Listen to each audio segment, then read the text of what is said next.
I'm not dying, Gloria. I'm just not happy. I actually laughed. Not the cute kind, the "are you kidding me right now" kind. You're 72 years old, Tom. What exactly were you expecting? A Marvel origin story? He didn't smile. There's someone else. Of course there is. There's always someone else. 43 years. 43 Christmases, 3 miscarriages, 2 kids, 1 bankruptcy we clawed our way out of. And this man stands in my kitchen, the kitchen I remodeled with my own retirement bonus, and says, "I wanna feel alive again." Alive? Sir, you need a multivitamin, not a mistress. What's her name? I asked. Brittany. I blinked. Brittany? He had the decency to look embarrassed. She's 38. I stared at him for a long second. So she thinks VHS is vintage tech? He didn't laugh. That's when I knew he was serious. He packed 2 suitcases, didn't even take the good luggage, took the cheap set from Target. That irritated me more than the affair. When the door shut, the house felt loud. Not noisy, loud, like every clock was mocking me. I stood there thinking, this man shared a bed with me for 4 decades, and now he's chasing a woman who says things like "no worries" and "it's giving." I didn't cry right away. I cleaned. That's what women my generation do. We organize trauma. Next morning, "Tom, we should sell the house. It's too much for you." Too much for me. I handled colic babies, late mortgage notices, and your midlife Harley phase. But sure, the house is too much. I texted back, "No." That's it. 1 word. Full stop. Let me tell you something about being 67. You stop trying to be likable. You start being accurate. I called a lawyer. Young guy, probably 35. He said, "At your age, most couples just work it out." I said, "At my age, we stop tolerating nonsense." Turns out, Tom had been dipping into our joint investment account. Spa retreats, business conferences, luxury apartment downtown. He wasn't funding love, he was funding delusion.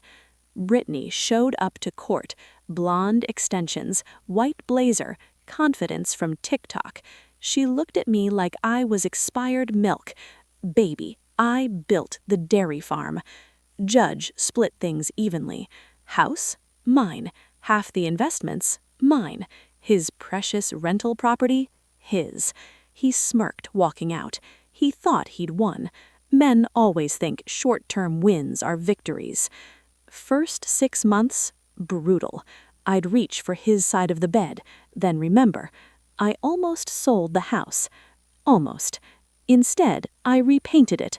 Charcoal gray exterior, white trim, modern. If I was starting over, so was the house. Then something clicked. For years, I handled every charity gala in town, for free, because Tom's career mattered more. Guess what? Mine mattered now. At 68, I launched Whitman & Co. events. People thought it was cute, a retirement hobby. Within 2 years, I was booked out 6 months in advance. Corporate retreats, divorce celebrations, women's investment brunches.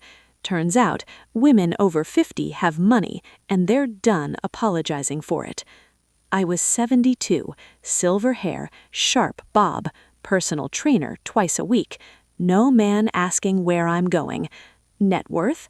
Let's just say I wasn't worried about coupons anymore. It was raining that night. Doorbell rang around 9:30 p.m. I checked the camera, and I actually whispered, "You've got to be kidding me." Tom, but not the Tom who left. This one looked like smaller. Suit didn't fit right. Shoulders slumped. Eyes tired. I leaned against the frame. "She left," he said. Oh, sweetheart, of course she did." He looked at me like I was oxygen. I made a mistake. I tilted my head. Which one? Leaving or coming back? And that's where we pause. Rain's coming down. Not cute movie rain. Cold, petty, November rain. Tom's standing there like a damp regret.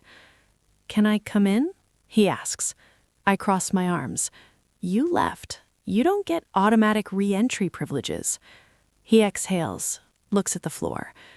"I don't have anywhere else to go." That's when I notice it. No car in the driveway. No Rolex on his wrist. No smug energy. Just panic. "What happened to the rental property?" I ask. He hesitates. That hesitation told me everything. We move into the living room. I don't offer him wine. He sits on the edge of the couch, like it might reject him, too. "Brittany wanted to expand," he says. Expand what? Her personality? He ignores that. "She convinced me to refinance the property, said we could turn it into short-term luxury rentals, bigger returns." Oh no. Oh no, no, no. "Let me guess," I say. "Adjustable rate mortgage?" Silence. I close my eyes. "You're kidding." Rates went up. Payments doubled. Bookings dropped. And Brittany?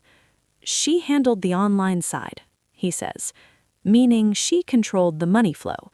"She drained the business account," he adds quietly. There it is. There's the headline. Young girlfriend, big dreams, old man, empty wallet. "How much?" I ask. He swallows. "Almost everything." Turns out, Brittany didn't just leave. She left with a business partner, some 41-year-old crypto guy from Scottsdale.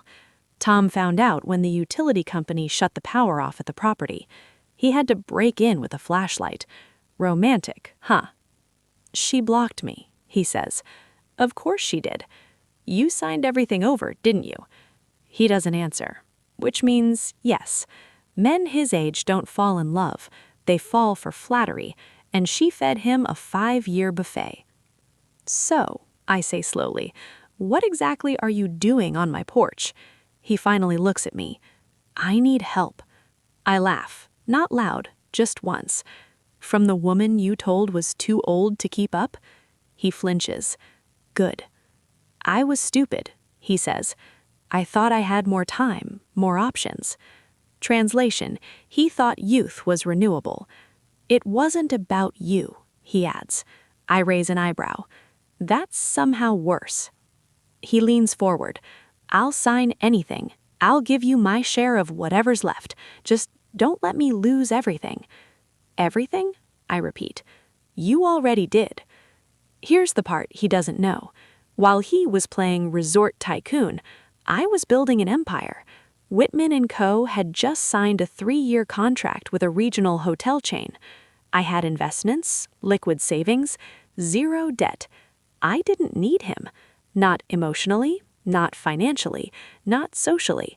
That changes the power dynamic real fast. "So you didn't come here because you love me," I say calmly. "You came here because I'm stable." He shakes his head. "No. Because I'm smart. Because I didn't gamble retirement on a woman who says babe every 3rd sentence." He's quiet. And that silence, that's confirmation. "I'm filing for bankruptcy," he says finally. There it is. The word. Bankruptcy at 77. No property, no partner, kids barely speaking to him because they warned him, and now he's back at the door he walked out of. "I don't want to die alone," he whispers. That line almost gets me. Almost. But loneliness is not a rescue mission. I stand up. He looks terrified I'm about to throw him out. Instead, I walk to the hallway closet. I pull out something. An envelope. I toss it on the coffee table. He looks confused. "What's this?" "Remember when you insisted on keeping that rental property?" I say. He nods slowly. "I bought the lot next to it 3 years ago." His head snaps up. "What?" "And when your refinance went public record, I bought your note from the secondary lender." His face goes white. "You... what?"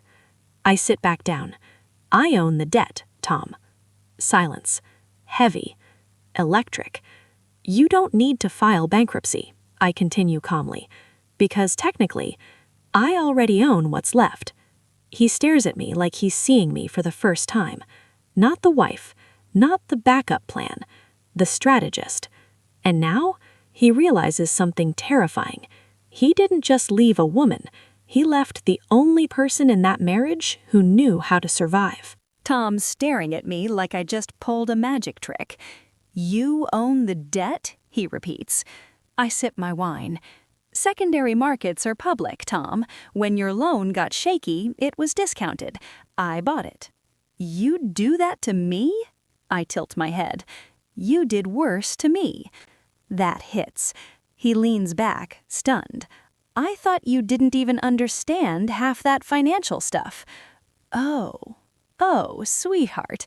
I let you think that. Let's rewind. 3 years ago, my accountant flagged something. Tom's refinance terms were ugly. Adjustable rate, balloon clause, penalties.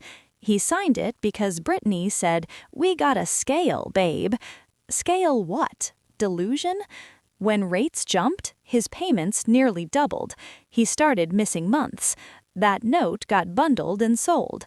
I was watching. Not out of revenge, out of instinct. Because when a man leaves you saying you're too old, you don't cry forever. You level up quietly. "So what now?" he asks. He looks small. Smaller than I've ever seen him. "You foreclose?" There it is, the fear. I could. Legally? Absolutely. Emotionally, that's different. "You think I bought your debt to ruin you?" I ask. "Didn't you?" "No," I say calmly. "I bought it so Brittany couldn't." That lands. He blinks. "She was trying to buy the note?" I continue. "Through that crypto boyfriend. If she owned your debt, she'd have owned you." His face drains. "You're lying." "I don't lie about paperwork." "You didn't lose everything because of her," I say. "You lost everything because you thought you were invincible." Men his age get dangerous when they feel invisible. Instead of aging with dignity, they compete with time. "You traded loyalty for attention," I say quietly, "and attention has an expiration date." He covers his face with his hands. For the first time since I've known him, he looks ashamed. "So here's what's going to happen," I say. His head lifts. "You don't get to move back in." His jaw tightens. I wasn't asking. "Yes, you were." Silence. "But," I continue, "I'm not foreclosing." He exhales like oxygen just came back. "You'll work," I add. He frowns. "Work?" "Yes. I own the property now. It's technically mine." He swallows. "You're offering me a job?" "Groundskeeping, maintenance, on-site management." His pride screams in his eyes. "You want me to be your employee?" I shrug. "You wanted to feel alive. Congratulations." He studies me. "Why?" he asks softly. And here's the truth. Because I don't need revenge. Revenge is loud. Power is quiet. "I'm not saving you," I say. "I'm giving you structure. At 77, that's mercy." He looks like he might cry, but he nods. Because the alternative? A rented room, bankruptcy court, estranged kids. He stands up slowly. "I don't deserve this." "No," I agree. "You don't." He looks confused. "Then why?" I walk him to the door. Because forgiveness isn't about weakness, it's about control. I open the door. "Because 5 years ago," I say, meeting his eyes, "you left thinking I couldn't survive without you." A beat. "I want you to live long enough to understand how wrong you were." Door closes. And this time, he's the one left standing outside. Not abandoned, but accountable. 3 days later, Tom shows up at the property. Not in a suit. In jeans that don't fit right and work boots that look freshly bought. I'm already there. Clipboard, sunglasses, contractor on site. He walks up slow. "So, where do you want me?" I don't look at him. Unit 3's plumbing is shot. Landscaping needs trimming, and the roof inspection report's on the counter. He blinks. You're serious? I finally meet his eyes. You thought this was charity? By noon, he's sweating. Back stiff, hands dirty. At 77, your body doesn't bounce back like your ego thinks it does.